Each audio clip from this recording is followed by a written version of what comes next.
15వ అధ్యాయం 18 నుంచి 27 వచనాల వరకు ఉన్న భాగము. మనం పెట్టుకున్న పేరు ఏంటిదంటే లోకంతో ఉన్న సంబంధము. 18వ వచనం నుండి యోహాను సువార్త 15వ అధ్యాయము 3 భాగాలుగా విభజించాము. 3వ భాగం ఏంటిదంటే 18వ వచనం నుండి 27 వచనాల వరకు లోకముతో ఉన్న సంబంధము. అందులో మనము కొన్ని పాఠాలుగా ధ్యానం చేస్తున్నాము. లోకముతో ఉన్న సంబంధము అనే మాటలో మరి మొట్టమొదట లోకానికి మనం వేరుగా ఉండాలా అని మనం మొదటి పాఠంలో చూసాం. లోకానికి వేరై జీవించాలని, అందులో లోకం అనే మాటకు అర్థం చెప్పాము. తర్వాత లోకం ఎలాంటిదో మనం చూసాము. అలాంటి లోకంలో మనం ఎలా ఉండాలనేది మొదటి పాఠం మనం చూసాము. రెండవది లోక వ్యతిరేకతను సహించాలని మనం చూసాము. లోక వ్యతిరేకతను సహించాలని రెండవ పాఠము మనం చూసాము. అందులోనే లోకం తనది కాదు, మనది కాదు అన్నట్టుగా భావించుకొని మనం పరలోక వాసులమే కానీ భూలోక సంబంధమైన వారం కాదు అని ఆ మాటలోనే ఇది కూడా యాడ్ చేసి మనం ధ్యానం చేసాం. మెట్టుకు 3 మాటలు లోకంతో ఉన్న సంబంధం గురించి ధ్యానం చేశాం. ఈరోజు 4వ మాట ధ్యానం చేద్దాము. 4వది ఏంటిదంటే రాసుకోండి, లోకమునకు వెలుగుగా ఉండాలి. లోకమునకు వెలుగై ఉండాలి లేక వెలుగుగా ఉండాలి. ఇది ఈరోజు మన అంశం. మీరు రాసుకోవాలి. ఈ భాగంలో మనము లోకము అనే మాట ఎన్నిసార్లు రాయబడిందని విన్నాము. 7 సార్లు లోకం అనే పదము రాయబడింది. కాబట్టి లోకముతో విశ్వాసికి ఉన్న సంబంధం లేక లోకంతో సంఘానికి ఉన్న సంబంధము అనే మాట మీద మనం ధ్యానం చేస్తున్నాం. ఈరోజు మన పాఠం ఏంటిదంటే లోకానికి మనము వెలుగుగా ఉండాలి అనేది అంశం. యోహాను సువార్త దయచేసి మత్తయి సువార్త చూడండి. మత్తయి సువార్త 5వ అధ్యాయం 14వ వచనం ఫాస్ట్గా తీయండి, కొంత టైం మనకు సేవ్ అవుతుంది.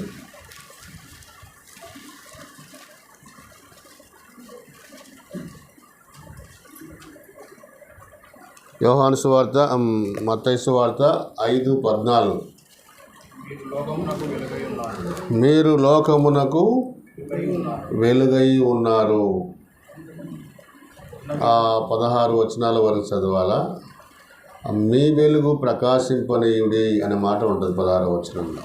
ఇదంతా మనం చదివితే సమయం చాలదు కాబట్టి ఏముంటుందంటే వారి ఎదుట మీ వెలుగు ప్రకాశింపనీయుడి అనే మాట. లోకముతో ఉన్న సంబంధము అనే మాటలో ఉన్న మాటలో ఆ అంశంలో ఈరోజు మన ధ్యానం ఏంటిదంటే లోకానికి మనము వెలుగై ఉండాలి. మీరు లోకమునకు వెలుగై ఉన్నారు అనే మాట మనం చూసాము. ప్రియులారా, ఇందులో నుంచి మనము ధ్యానం చేస్తాం. ఫాస్ట్గా మరి చదవగలిగితే అంశమేం పెద్దదే కానీ దాన్ని కుదించటం ద్వారా మరి చెప్పవలసిన సంగతులు కొన్నిటిని మానుకొని కొన్నిటిని చెప్పాలనేది చాలా వచనాలు ఉన్నాయి. అన్నిటిని మనం చెప్పడానికి వీలు కాదు. లోకానికి మీరు లోకమునకు వెలుగై ఉన్నారు అన్నాడు.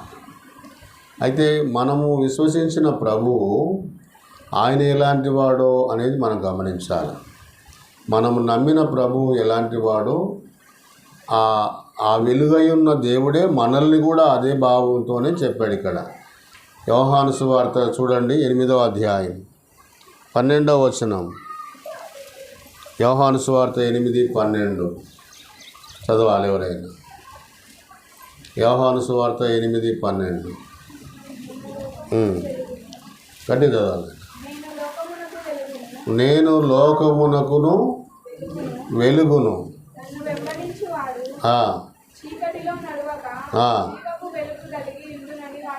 అది యేసు ప్రభువుని వెంబడించే వాళ్ళు కూడా ఏమై ఉంటారంట, వెలుగై ఉంటారు అన్నాడు.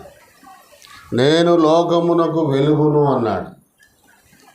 1 యోహాను పత్రిక 1వ అధ్యాయం 5వ వచనంలో దేవుడు వెలుగై ఉన్నాడు అని రాయబడింది. దేవుడు ఎవడంట? దేవుడు వెలుగు, ఆయనలో చీకటి ఏమాత్రమును లేదు. ఈ మాట మీరు గమనించాలి. దేవుడు వెలుగై ఉన్నాడు, నేను లోకమునకు వెలుగై ఉన్నాను అన్నాడు. దీంట్లో ఒక ప్రశ్న పెట్టవచ్చు మనం, ఆయన ఎలాంటి వెలుగై ఉన్నాడు అని అంటే దాని కింద చాలా రెఫరెన్స్లు మనకు వస్తాయి. ఆయన ఎలాంటి వెలుగై ఉన్నాడు అని అంటే మరి బైబిల్లో యోహాను సువార్త 1:9 ఆయన నిజమైన వెలుగు అన్నాడు. నిజమైన వెలుగు ఆయన, నేను లోకానికి నిజమైన వెలుగును అన్నాడు ఆయన. అంటే నిజమైన వెలుగు ఉంది అని అంటే నిజము కాని వెలుగు కూడా ఉంటుంది కదా. అవును, ఉంటుంది. 2వ కొరింథీ పత్రిక 11లో మాట ఉంటుంది, 14వ వచనంలో అపవాది వెలుగు దూత వేషం వేసుకొని వచ్చేదంట. నిజము కాని వెలుగు, వెలుగులాగా వేషం అన్నమాట. ఈ లోకంలో అపవాది ఉన్నాడు, వెలుగు దూత వేషం వేసుకొని చాలామంది అలా జీవిస్తారు. అపవాది క్రియలు అంటే చీకటి, అపవాదే చీకటి, సాతానుడు చీకటి అయి ఉన్నాడు. అంధకార సంబంధమైన అధికారము అని అధికారి అని రాయబడింది. కాబట్టి ఈ అపవాది క్రియలన్నీ చీకటి క్రియలే. కానీ సాతానుడు ఏం చేసినంటే సంఘాలలో వెలుగు దూత వేషం వేసుకొని వెలుగులాగా లోకంలో అలా నటన చేస్తూ ఉంటాడు. కానీ ప్రభు అయిన యేసుక్రీస్తు నిజమైన వెలుగు ఆయన. అంతేకాదు ఆయన జీవపు వెలుగు అని ఉంది. ఆయనలో జీవం ఉండెను, ఆ జీవము మనుషులకు వెలుగై ఉండెను అని రాయబడింది. 1 పేతురు పత్రిక 2:9 ఆశ్చర్యకరమైన వెలుగు అనే మాట ఉంది. చూడండి, ఆశ్చర్యకరమైన వెలుగులోనికి మిమ్మల్ని పిలిచినాడు అని రాయబడింది. ఆయన ఎవరు అనంటే ఆయన ఆశ్చర్యకరమైన వెలుగు. ఇలా ఆయన గురించి, ఆయన ఎలాంటి వెలుగో మనం చాలా వచనాలు మనం చూడవచ్చు. ఆయన వెలుగై ఉన్నవాడు, ఆ వెలుగు ప్రతి మనుషుని వెలిగిస్తుందంట. యోహాను సువార్త 1:9 చూస్తాం. నిజమైన వెలుగు ఉండెను, ఆ వెలుగు ప్రతి మనుషుల్ని వెలిగించుచూ ఉన్నది అని రాయబడి. ప్రతి మనుషుని వెలిగించుతూ ఉన్నది. ఎందుకు వెలిగించుతున్నది అని అంటే మనము అందరము కూడా అపవాది చీకటిలో ఉన్నవారం. ఆయన వెలుగై ఉన్నాడు, మనమేమై ఉన్నామంటే చీకటి అయి ఉన్నాము. ప్రభువు నమ్మనప్పుడు ఏమై ఉన్నాము? మనము చీకటిగా ఉన్నాం. 2వ కొరింథీ పత్రిక 4:4 ఏమంటుందంటే ఈ యుగ సంబంధమైన దేవత అవిశ్వాసులైన వారి మనోనేత్రాలకు ఏం కలుగజేస్తుందంట? నిజ దేవుణ్ణి, నిజమైన వెలుగును చూడకుండా చేసేదన్నమాట అపవాది. సత్యాన్ని మరి ఎరగకుండా చేసేది అపవాది క్రియ. నిజమైన వెలుగు నువ్వు దగ్గరికి రాకుండా చేసేదే. కాబట్టి నిజమైన వెలుగు ప్రతి మనిషిని వెలిగిస్తాయి. ఒక మాట చూడండి, ఎఫెసీయులకు రాసిన పత్రిక 5:8 చూడండి. అక్కడ ఏమని ఉంటుందంటే పూర్వమందు మీరు చీకటి అయి ఉంటిరి అని రాయబడింది. పూర్వమందు మనం ఎలా ఉన్నామంట? చీకటి. పూర్వమందు మనము చీకటి అయి ఉంటుంది. మీరు బాగా గమనించాలి. చీకటి అంటే వెలుగును గ్రహించనిది, సత్యాన్ని తెలుసుకోనది, వెలుగు దగ్గరికి రానిది చీకటి. చీకటి క్రియలు ఒక వచనం చదువుతారా? 3వ అధ్యాయం యోహాను సువార్త 19వ వచనం చూడండి. 3:19 ఆ తీర్పు ఇదే, వెలుగు లోకములోనికి వచ్చెను కానీ తమ క్రియలు చెడ్డవైనందున మనుషులు వెలుగును ప్రేమింపక చీకటినే ప్రేమించుని అని రాయబడింది. మనుషులు ఎవరిని ప్రేమిస్తారంట? చీకటిని ప్రేమించేవారు, వెలుగును ప్రేమించేవారు కాదు. కాబట్టి వెలుగును వద్దకు రానివారు అన్నమాట వీళ్ళు. పూర్వమందు మనం చీకటిని ప్రేమించేవాళ్ళం. 1వ అధ్యాయంలో ఒక మాట ఉంది, వెలుగు మరి వెలుగు చూడండి, ఒక మాట 1వ అధ్యాయం 5వ వచనంలో, ఆ వెలుగు చీకటిలో ప్రకాశించుతున్నది కానీ చీకటి దానిని అదనమాట. వెలుగును వద్దకు రారు, వెలుగును గ్రహించరన్నమాట. కారణం ఏమంటుందంటే అపవాది ఈవిక సంబంధమైన దూత మన మనోనేత్రాలకు ఏం కలగజేసిందంటే గురుడితనము. అంటే మనోనేత్రం గుడితనంగా చీకటిగా ఉంది కాబట్టి వెలుగు దగ్గరికి రాలేరు, చీకటినే ప్రేమిస్తారు, వెలుగును గ్రహించలేరు. ఈ లోకమంతా కూడా అట్లే ఉంది చూడండి. ఏమంటే తాత్కాలికమైన వెలుగును సృష్టించుకొని, తాత్కాలికమైన లోకంలో వెలుగును సృష్టించుకొని వాళ్ళే ఇదే వెలుగు అనుకుంటున్నారు. నిజమైన వెలుగు కనుక్కోవడానికి చాలామంది ఇప్పటికీ ప్రయత్నం చేస్తున్నారు. సత్యం ఎవరు అనేది, నిజదేవుడు ఎవరు అనేది తెలుసుకోవడానికి నేటికి ప్రయత్నం చేస్తున్నారు. ప్రియులారా, నేను వెలుగును కాదు అని చెప్పిన వాళ్ళు చాలామంది ఉన్నారు. వెలుగు కోసం నేను అన్వేషిస్తున్నానని చెప్పే వాళ్ళు కూడా చాలామంది ఉన్నారు. ఎందుకంటే అపవాది మనోనేత్రానికి గుడ్డితనము కలగజేశారు కాబట్టి. అందుకని అక్కడ అన్నాడు, పూర్వమందు మీరు చీకటి అయి ఉంటుంది. ఆదికాండము ఆదామవులు చేసిన పాపాన్ని బట్టి లోకమంతా చీకటిలోనికి వెళ్ళిపోయింది. ప్రతివాని క్రియలు చీకటే.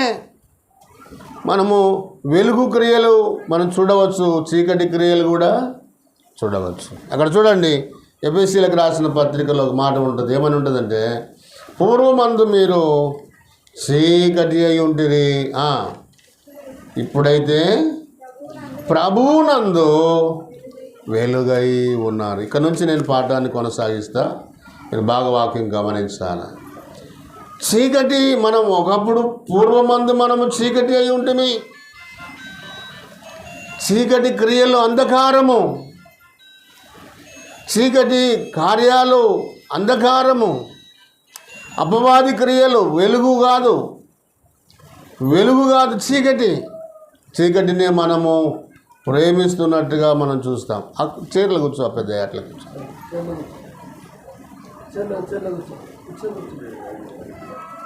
అవ్వకు కూడా వచ్చేస్తావా? కింద కూర్చోకుంటావా? అట్లా కూర్చో.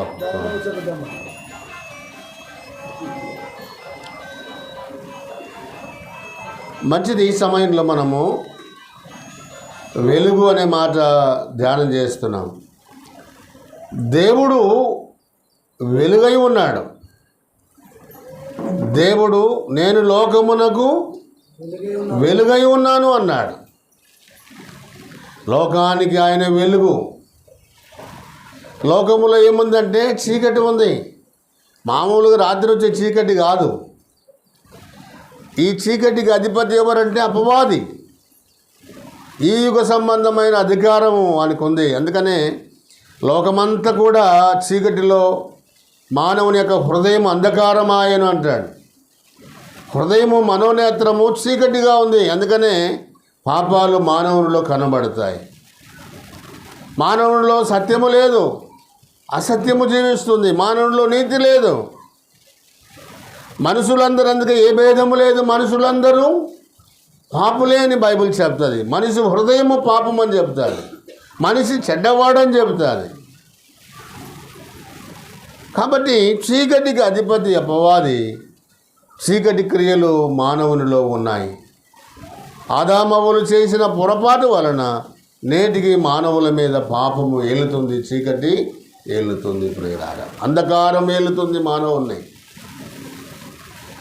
అందుకని ఆ చీకటి వెలుగును గ్రహించలేదు. చీకటి మనుషులు మనోనేత్రం గుడ్డితనం కలిగింది కాబట్టి వెలుగును ప్రేమించక చీకటినే ప్రేమిస్తున్నారు. వెలుగు, నిజమైన వెలుగు లోకములో ఉంది, కానీ ఆ వెలుగును మానవులు తెలుసుకోలేకపోతున్నారు, గ్రహించలేకపోతున్నారు. ఎందుకంటే ఈ యుగ సంబంధమైన దేవత అవిశ్వాసులు మనోనేత్రాలలో గుడ్డితనం కలగజేస్తూ సత్యాన్ని వాళ్ళు తెలుసుకోలేకపోతున్నారు. వాస్తవాన్ని ఎరగకుండానే జీవిస్తున్నారు. పాపంలోనే ఏదో సర్దుకుంటున్నారు. మా తాత ముత్తాతలు ఇట్లనే పూజించినారు కాబట్టి మేము కూడా ఇట్లనే కాదు. లోకములో ఎన్నో సంవత్సరాల క్రితం యేసు ప్రభువు లోకాన్ని వెలుగుగా చేశాడు. ఈ లోకానికి వచ్చి చీకటిని కలువరి శిలువలో ఆయన అంతం చేశాడు. మానవులకు వెలుగును ప్రసాదించాడు. ప్రియులారా, ఆయన నమ్మిన వారు ఇప్పుడు చీకటి కాదు. ఎఫెసీ పత్రిక ప్రకారం ఏమన్నాడంటే, ఇప్పుడైతే ప్రభువునందు వెలుగై ఉన్నారు అన్నాడు. నమ్మిన మనము లోకానికి ఏమై ఉన్నామంట? వెలుగై ఉన్నాం. మత్తయి సువార్త మనం చదివిన భాగంలో, మీరు లోకమునకు వెలుగై ఉన్నారు. దేవుడు మన మీద ఎలాంటి అభిప్రాయం కలిగి ఉన్నాడో చూడండి. ఓ విశ్వాసురాల, నేను కానీ మీరు కానీ, దేవుడు మనల్ని లోకంలో ఎందుకు పెట్టాడంట? లోకానికి వెలిగించడానికి. చీకటి లోకానికి, అపవాది క్రియలు జరిగించే మనుషుల మధ్య నన్ను ఎందుకు పెట్టాడంటే, ఈ లోకానికి వెలుగు ఇవ్వటానికే. ఈ లోకంలో మన వెలుగు ప్రకాశింపచేయటానికే మనల్ని దేవుడు ఈ లోకంలో పెట్టాడు. అందుకనే మన మీద ఆ మాట చెప్పాడు, మీరు లోకమునకు వెలుగై ఉన్నారు అన్నాడు. మీరు జీవపు వెలుగై ఉన్నారు, ప్రభువునందు మీరు వెలుగై ఉన్నారు అని ఈ మాట మనం చూస్తాం. ప్రియులారా, అయితే నేను ఒక ప్రశ్న వేసి ఇందులో నుంచి నేను ముందుకు సాగుతా. మనము వెలుగై ఉన్నాము అని ఎట్లా తెలుస్తుంది? లోకానికి మనం వెలుగు అని ప్రభు చెప్పాడు. మీరు ప్రభువునందు వెలుగై ఉన్నారు, మీరు లోకానికి వెలుగై ఉన్నారు అనే మాటల్లో ఒక ప్రశ్న ఏంటిదనంటే, మనము లోకానికి వెలుగై ఉన్నామని లోకం ఎట్లా తెలుసుకుంటుంది? ఇది ప్రశ్న. నేను లోకములో ఉన్నాను, ఒకప్పుడు చీకటిగా ఉన్నాను, చీకటి పాపాలను చేస్తూ ఉన్నాను, వెలుగును గ్రహించలేదు, వెలుగు దగ్గరికి రాలేదు, మనోనేత్రము గుడ్డితనం వలన పాపాన్ని ప్రేమించి వెలుగును గ్రహించలేదు, వెలుగైన ప్రభు దగ్గరికి రాలేదు. ఒకప్పుడు ఏది పడితే అది, ఏ పాపం పడితే అది, వాయువర్షం లేని పాపాలు చేశాను. కానీ వెలుగును గ్రహించాను, వెలుగును తెలుసుకున్నాను, సత్యాన్ని తెలుసుకున్నాను, యేసు ప్రభువుని నమ్ముకున్నాను. యేసు ప్రభువుని నమ్ముకున్నప్పుడు మన హృదయంలో ఏమొచ్చిందంటే వెలుగు వచ్చింది. ఆ వచనం చదువుతారు ఎవరైనా? 2 కొరింథీ పత్రిక ఫాస్ట్గా తీయాల, 4వ అధ్యాయం 5వ వచనం. ఎక్కడ ప్రకాశించిందంటే వెలుగు? మన హృదయములో ప్రకాశించింది అని అంటాడు. అంధకారములో నుండి వెలుగు ప్రకాశించునుగా అని పలికిన దేవుడే తన మహిమను గూర్చిన జ్ఞానము యేసుక్రీస్తునందు మా హృదయములో, అంటే ఇప్పుడు హృదయంలో వెలుగు ప్రకాశించింది. అంతకుముందు చీకటి వెలుతుంది మన హృదయాల్లో, పాపం వెలుతుంది మన హృదయంలో. అందుకని ఎటు పడితే అటు, ఏ పాపం అంటే ఆ పాపము, ఎటు పడితే వాయువర్షం లేని పాప జీవితాన్ని ఒకప్పుడు జీవించాము. కాబట్టి ఇప్పుడు వెలుగు సంబంధం ఎక్కడ హృదయంలో వెలుగు వచ్చింది. అంతకుముందు చీకటి ఉండేది, మనోనేత్రం గుడితనం కలిగేది మనది. ఇప్పుడు వెలుగు హృదయంలోనికి వచ్చింది, చీకటి మనలో నుంచి బయటికి వెళ్ళిపోయింది. ప్రియులారా, కాబట్టి మనం ప్రభువునందు వెలుగై ఉన్నాము. యేసు ప్రభు మనల్ని ఏమన్నాడంటే, మీరు లోకానికి వెలుగై ఉన్నారు అంటాడు. మనం లోకంలో వెలుగై ఉన్నామని లోకం మనల్ని ఎలా తెలుసుకుంటుంది? అయ్యా, మీరు బాగా వినాలి, ఇదొక్క మాట మీకు అర్థమైతే ప్రసంగం అర్థమైపోయినట్టే. మనము లోకానికి వెలుగని లోకం ఎలా తెలుసుకుంటుంది? ఇది మనకు ప్రశ్న. ఎలా తెలుసుకుంటుంది అంటే, ఎఫెసీ పత్రిక 5:9 చదవండి, త్వరగా చదవాలి. ఎఫెసీ పత్రిక 5:9. వెలుగు ఫలము, వెలుగు ఫలము. ఇక్కడ చూడండి, వెలుగు యొక్క లక్షణాలు చెప్తున్నారు. వెలుగు ఎలా ఉంటుందంటే, వెలుగు అంటే మనకు వెలుగే ఇట్లా లైట్ వెలుగు కాదు. వెలుగు గురించి, దాని వాస్తవాన్ని గురించి ఇక్కడ చెప్తున్నాడు. వెలుగు యొక్క ఫలము సమస్త విధములైన మంచితనము, నీతి, సత్యమును వాటి యందు కనబడుతుంది అంటాడు. మనము గమనించాలి. మనము లోకానికి వెలుగై ఉన్నామంటే ఎలా తెలుస్తుంది అని అంటే, మనలో ఏముండడం ద్వారా మనం వెలుగై ఉన్నామని తెలుసుకుంటుంది లోకము. అంటే సమస్త విధములైన మంచితనము, నీతి, సత్యమును వాటిలో కనబడుతుంది. అంటే ఇప్పుడు నేను వెలుగై ఉన్నానని దేవుడు నా గురించి చెప్పాడు. అయ్యా ఆశీర్వాదం, మీరు లోకానికి వెలుగై ఉన్నావు అన్నాడు. ఈ లోకానికి వెలుగై ఉన్నానంటే నేనేమైనా తెల్లది ఏదైనా పూడుచుకుంటేనా, నా తెల్ల బట్టలు వేసుకుంటేనా వెలుగు? కాదు కాదు. వెలుగు యొక్క ఫలం ఏంటిదనంటే మంచితనము, నీతి, సత్యము. క్రైస్తవుల్లో ఈ 3 లక్షణాలు కనుక కనబడితే, క్రైస్తవుని జీవితంలో ఈ 3 లక్షణాలు ఉంటే లోకానికి వెలిగించే వాళ్ళముగా కనబడతాం. ఈ మాటలు మీరు మర్చిపోకూడదు. ప్రభువునందు వెలుగై ఉన్నాము, లోకానికి వెలుగై ఉన్నాము. వెలుగు యొక్క ఫలాలు ఏంటివనంటే సమస్త విధములైన మంచితనము, నీతి, సత్యము. ఈ 3 ఎవరిలో ఉన్నాయి తెలుసా? వెలుగై ఉన్న యేసు ప్రభువులోనే ఉన్నాయి. ఆయన ఏమై ఉంటాడో అదే మనం, అది గుర్తుపెట్టాలి మీరు. బైబిల్లో ఆదికాండంలో ఏముంది? దేవుడు తన స్వరూపమందు తన పోలిక చొప్పున నరుణ్ణి స్త్రీగాను పురుషునిగాను సృజించెను అన్నాడు. మానవుని పోలిక రూపము ఎవరిది? దేవుని పోలిక, దేవుని స్వరూపము. స్వరూపం అంటే ఈ ముక్కు, కాళ్ళు, చెవులు, ఈ కళ్ళు కాదు. స్వరూపం అంటే మానవుని యొక్క ఆకారం కాదు, ఆత్మ స్వరూపం.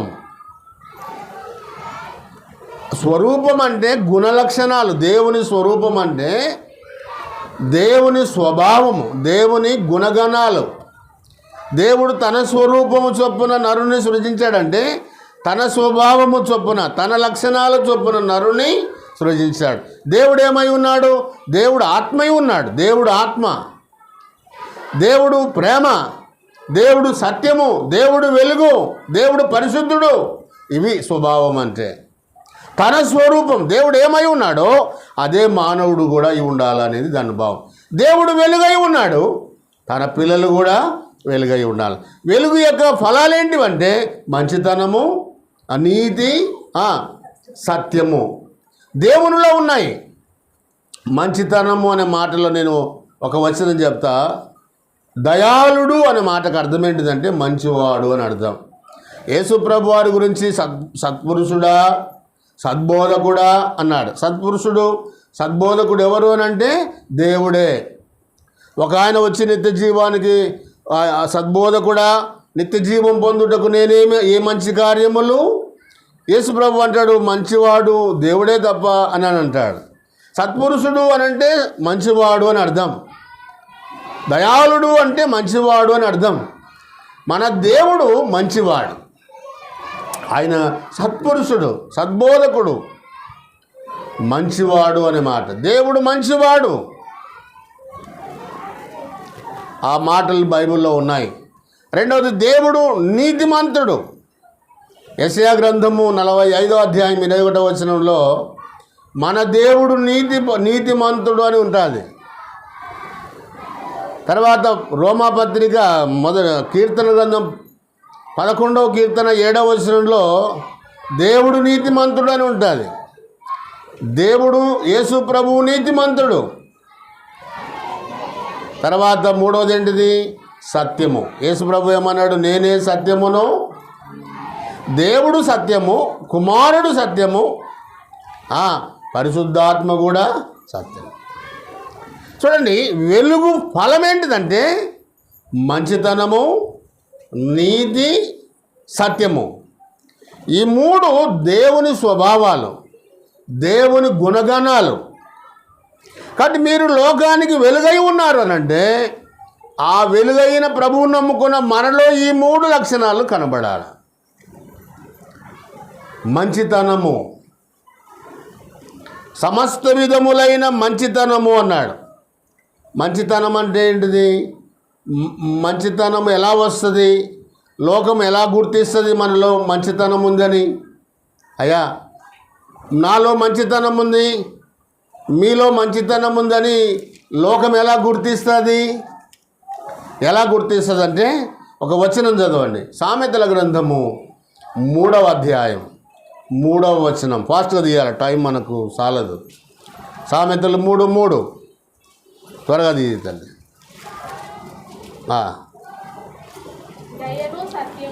దయను సత్యమును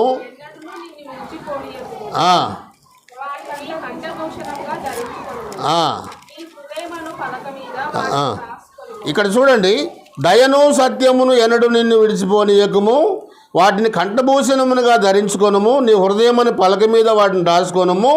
అప్పుడు దేవుని దృష్టి యందును మనుషుల దృష్టి యందును నీవు దయనొంది మంచివాడవనిపించుకొందు అన్నాడు.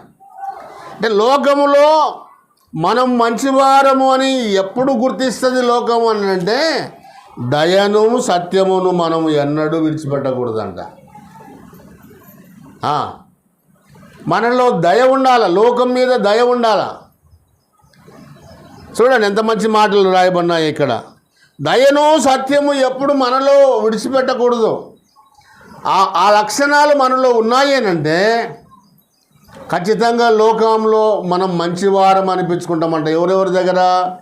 దేవుని దృష్టి యందును మనుషుల దృష్టి యందును పలానా ఆయన మంచివాడు, పలానా ఆమె మంచిది అని పేరు వస్తుందంట దయను కలిగి ఉంటే. రోజుల్లో చాలామంది మిషనరీలు మరి అక్కడి నుంచి ఇక్కడికి వచ్చి మానవులను దయ చూపించారు. దయ చూపించి హాస్టళ్ళు, స్కూల్స్, రకరకాలైన దేవుని దయాగుణం వలన ప్రజలకు సేవ చేస్తున్నారు. ఆ దయ మనకు ఉంది అని అంటే మనం సంపాదించుకున్నదంతా పేదలకు ఇస్తాం. నిత్య జీవం సంపాదించుకోవాలంటే నీకున్నవన్నీ పేదలకు. అప్పుడు మనం ఏమనిపించుకుంటామంటే లోకములో నిజంగా క్రైస్తవులు అంటే మంచోళ్ళు, అబ్బా వాళ్ళు దయగల వాళ్ళు, పేదల్ని కనికరిస్తారు, వాళ్ళలో సత్యం ఉంటుంది, ఎప్పుడు నిజం ఉంటుంది, ఎప్పుడు వాళ్ళు అబద్ధం ఆడరు, నిజంగా ఉంటారు, వాళ్ళు సత్యంగా ఉంటారు. అలా మనము దయా సత్యాన్ని కనపరిచినప్పుడు దేవుని దృష్టిలో మంచి వాళ్ళమే, మనుషుల దృష్టిలో మంచి వాళ్ళమే. అలాగా మనము మంచివారం అనిపించుకుంటాం ప్రియులారా. మరి ఆ లక్షణము అది దేవుని లక్షణం. మనం వెలుగుగా ఉండాలంటే దయ సత్యము మనం ఎప్పుడు కూడా మర్చిపోకూడదు. అప్పుడు మనం ఖచ్చితంగా మంచివారము అనిపించుకుంటాం ప్రియులారా. ఇది మొదటిది. రెండవది చూడండి అయ్యా, రెండవది గలతీ పత్రిక 5:22 ఎలా మంచివారం అనిపించుకుంటామో చూద్దాం. త్వరగా 5:22 ఆత్మఫలము ఏమనగా ప్రేమ, సంతోషము, సమాధానము, దీర్ఘశాంతము, దయాళుత్వము, మంచితనము. ఇక్కడ రాయబడింది చూడండి. మంచితనం మంచితనము దేంట్లో కనబడుతుంది? ఆత్మలో కనబడుతుంది. అంటే దీని అర్థం ఏంటిదంటే ఒక వ్యక్తి లోకములో ఆత్మానుసారముగా జీవించినప్పుడు, వినాలా, ఒక విశ్వాసి లేక ఒక విశ్వాసిరాలు ఆత్మీయులుగా ఉన్నప్పుడు, ఆత్మానుసారముగా బ్రతుకుతున్నప్పుడు లోకం ఏమంటుందంట? మంచివాడు. శరీరానుసారంగా లోకములో తాగి, వ్యభిచారం చేసి, దొంగతనాలు చేసి, మానభంగాలు చేసి, ఇతరులను మోసం చేసి, గర్వంగా బ్రతుకుతూ, వాణ్ణి దుసనాడుతూ రకరకాలైన పాపాలు చేసేవాడు మంచివాడు కాదు. అయితే ఇంకొకటి ఉంది, ఆత్మానుసారమైన జీవితం. శరీరానుసారమైన జీవితం మరణమైతే ఆత్మానుసారమైన జీవితము, మరి సత్యము ప్రియులారా, జీవము, అదే మంచితనము.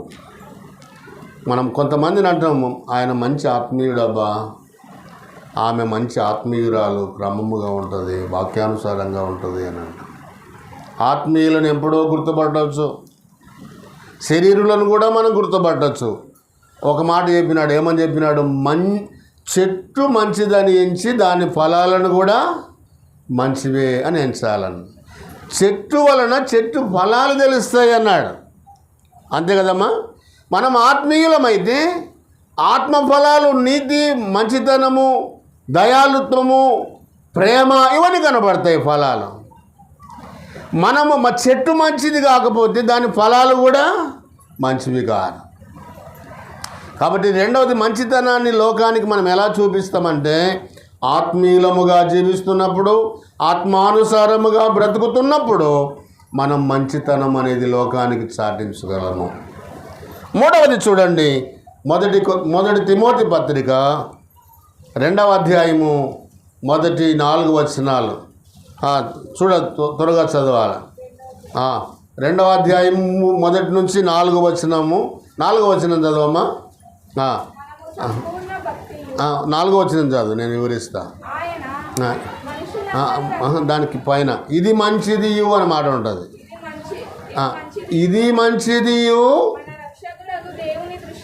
అనుకూలము. మంచిది ఏది మంచిది అని అంటే, మనుషుల కొరకు, రాజుల కొరకు, అధికారుల కొరకు ప్రార్థనలు, విజ్ఞాపనలు, యాచనలు, కృతజ్ఞతాస్తుతులు చెల్లించటము మంచిది. అది మంచిది. అది అలా చేయడం ద్వారా మంచి వారంగా ఉంటాం.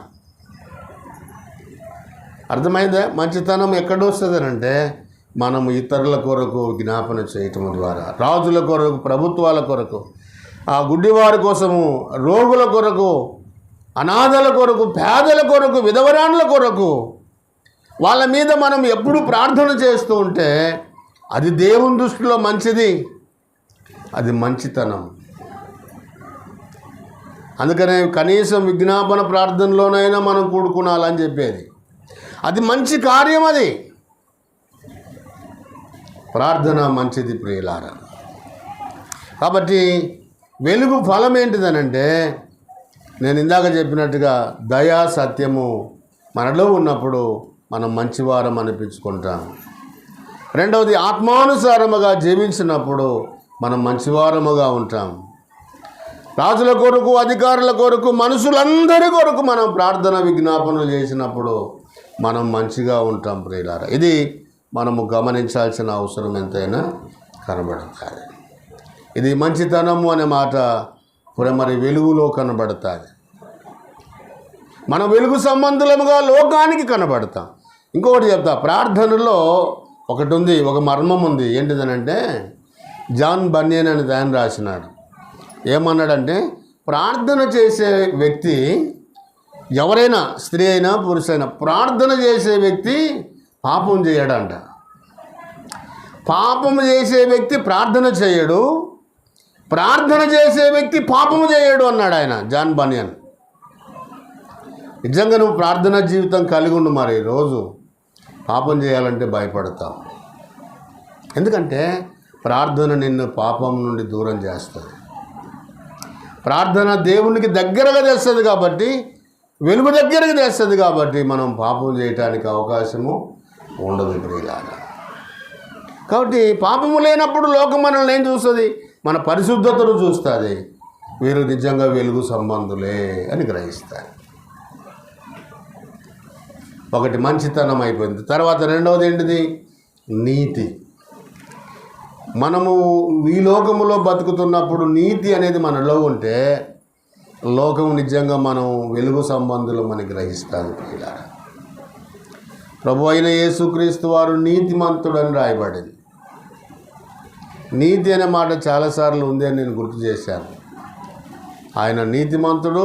నీతి అనే పదము నేను ఒరిజినల్గా కొన్ని మాటలు చెప్తా, మీరు వినాలా. నీతి అని అంటే అర్థం ఏంటిదంటే,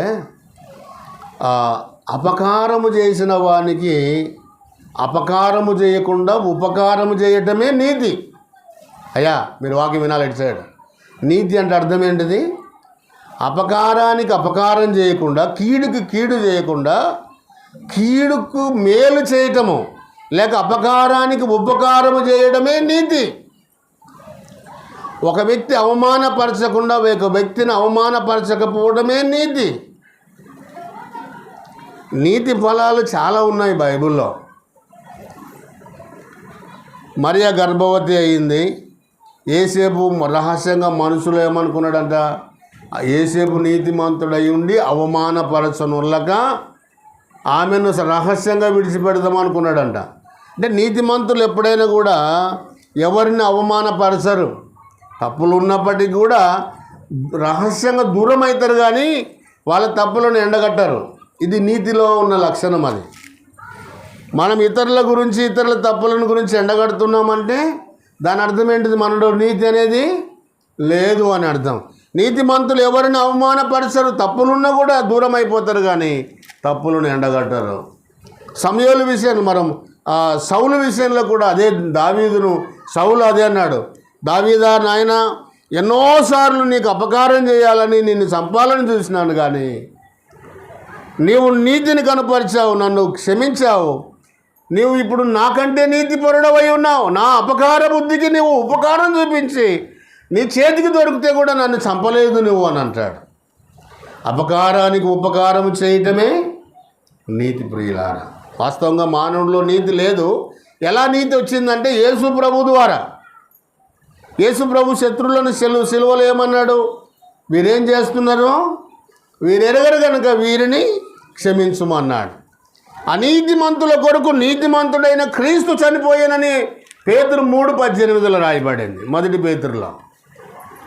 2వ కొరింథీ పత్రిక 5:21 ఏముందంటే, మనము దేవుని నీతి అగునట్లు పాపమెరుగని ఆయన మన కొరకు పాపముగా, అంటే మనం దేవుని నీతి కాదు, కానీ ఆయన మన కొరకు ఆయన పాపముగా చేయబడినాడు. మనము దేవుని నీతి కావాలని మరణం అనుభవించాడు ప్రియులారా. కాబట్టి నీతి లక్షణం ఏంటిదంటే శత్రువును కూడా ప్రేమించటమే, అపకారం చేసిన వానికి ఉపకారం చూపటమే. అయితే వేరే గ్రంథాల్లో ఏం రాయబడినాయి తెలుసా? దుష్టులను శిక్షించండి, మంచివారిని రక్షించండి అని అంటారు. కానీ యేసుప్రభు అట్లా కాదు. దుష్టుడు దుర్మార్గుడు మరణం నొందుట నాకు ఇష్టము లేదు, దుర్మార్గుడు మారు మనసు పొంది నా వైపు తిరిగితే నేను ఇష్టపడతానని చెప్తాడు. యేసుప్రభు యొక్క గుణం ఎంత మంచిదో మీరు ఆలోచన చేయండి.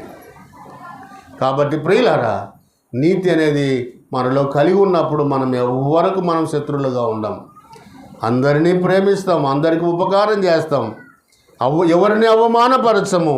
ఒకవేళ తెలిస్తే కూడా మనం ఏమవుతామంటే దూరంగా వెళ్ళిపోతాం, కానీ వారికి అపకారము తలపెట్టము. అది నీతి. 3వది ఏంటిదంటే సత్యము అనే వాటిలో కనబడతాయి. లోకానికి మనం వెలుగుగా ఎలా కనబడతామంటే మనలో సత్యం ఉన్నప్పుడు, మన అంతరంగమందు సత్యం ఉన్నప్పుడు. కీర్తన గ్రంథంలో ఒక మాట ఉంది, 51వ కీర్తనలో 6వ వచనములు అనుకుంటా, ఏమనంటే నువ్వు అంతరంగమందు సత్యమును కోరుచున్నావు అని అంటాడు. అంటే అంతరంగములో సత్యం ఉందంటే క్రియలు కూడా బయట సత్యమే కనబడతాయి. కానీ ఈ రోజుల్లో మనుషుల్లో సత్యం ఉందా? లేదు. నోరు తెలిస్తే అబద్ధాలే కదా, జీవితం అబద్ధాలే, మాటలు అబద్ధాలే, క్రియలు అబద్ధాలే, సత్యము కనపడదు ప్రియులారా. నిజంగా మనలో సత్యం ఉంది అని అంటే లోకం మనం వెలుగై ఉన్నామని గ్రహిస్తుంది. ప్రభువులో సత్యం ఉంది. నేను లోకానికి వెలుగును అన్నాడు యేసు ప్రభు అన్నాడు. దేవుడు నేను సత్యము, నేనే సత్యము అన్నాడు ఆయన. ఆత్మ సత్యము, సంఘము సత్యము, వాక్యము సత్యము, దేవుడు సత్యము.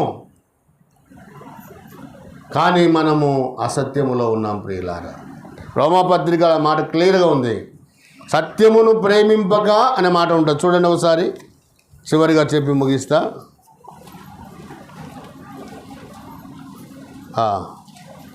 రోమాపత్రిక 1:25 టైం అయింది.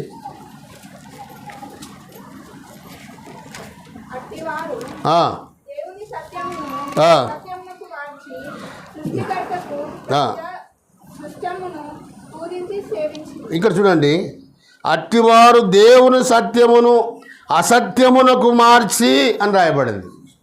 వాస్తవంగా దేవుడు సత్యము, కానీ మనుషులు ఏం చేసినారంట? అసత్యమునకు మార్చేసినారంట దేవుణ్ణి. ప్రియులారా, దేవుని సత్యము మనుషులలో లేదు. అది ఉంది అని అంటే మనం వెలుగు సంబంధులమే మ్యాక్సిమం గమనించాలి. కాబట్టి లోకానికి మనం ఏమై ఉండాలంటే వెలుగై ఉండాలి. లోకముతో ఉన్న సంబంధం అనే శీర్షికలో మనం 4వ అంశం ఏంటిదంటే లోకానికి ఏమై ఉండాలా? వెలుగై ఉండాలి. మనం నమ్మిన దేవుడు ఏమై ఉన్నాడు? ఆయన వెలుగై ఉన్నాడు. లోకములో ఏముంది అంటే చీకటి ఉంది, అంధకారం ఉంది. అంధకారానికి అధికారి సాతానుడు ఉన్నాడు. కానీ లోకములో నుండి, చీకటిలో నుండి దేవుడు ఆశ్చర్యకరమైన వెలుగులోనికి మనల్ని తీసుకొచ్చాడు. మన హృదయంలోనికి ఆ వెలుగుతో ప్రకాశించింది ఆ వెలుగు. కాబట్టి ఇప్పుడు మనం లోకానికి వెలుగుగా జీవించాలి. వెలుగు యొక్క ఫలం ఏంటిది? లోకం ఎట్లా తెలుసుకుంటుంది వీళ్ళు వెలుగై ఉన్నారని అంటే 3 మాటలు చూపించినాం. ఒకటి, సమస్త విధములైన మంచితనము, నీతి, సత్యము. ఇవి వెలుగు ఫలాలు. ఇప్పుడు నేను ఎంఏ చదివినాను అనుకోండి, ఎంఏ చదివినాడనడానికి రుజువు ఏంటిది? పట్టా. 10th పాస్ అయినామనడానికి రుజువు ఏంటిది? సర్టిఫికేటు. అంటే మనం వెలుగై ఉన్నామనడానికి రుజువులు ఏంటివి అంటే మంచితనము, నీతి, సత్యము. ఇవి మనం వెలుగు సంబంధులమని లోకం తెలుసుకుంటుంది. కాబట్టి ఇలాంటి లక్షణాలను కలిగి మనము దేవుని వెలుగుని లోకానికి మనం చాటించాల్సిన అవసరం ఉంది. లోకంతో ఉన్న సంబంధం ఏంటిదంటే వెలుగు సంబంధం. మనం లోకానికి అట్టి జీవితాన్ని జీవించి వెలుగుగా బ్రతుకుగాక. దేవుడు తన మాటలు దీవించుగాక. ప్రార్థన చేద్దాం. మరి బాబురావు ప్రార్థన చేస్తాం.